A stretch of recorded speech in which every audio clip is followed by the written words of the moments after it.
București. Ia întreabă-l. Eu n-am servici. N-am servici. Pentru că în magazin nu se putea filma, jurnaliștii au încercat să-l înregistreze pe președintele suspendat cu telefonul mobil, un gest pe care Traian Băsescu l-a catalogat ca fiind agresiv.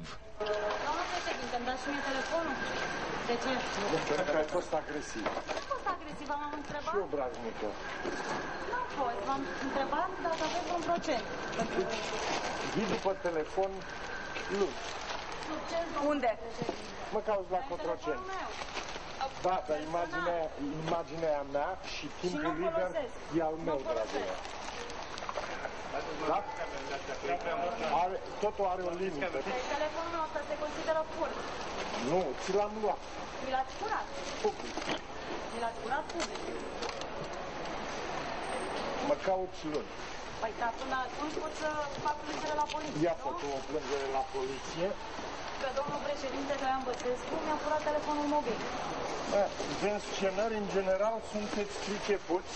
În schimb, pasiunea pentru motoare a adus alături pe premierul Călin Popescu Tăricianu și primarul general Adrian Videanu pe circuitul de Formula 3 din centrul capitalei.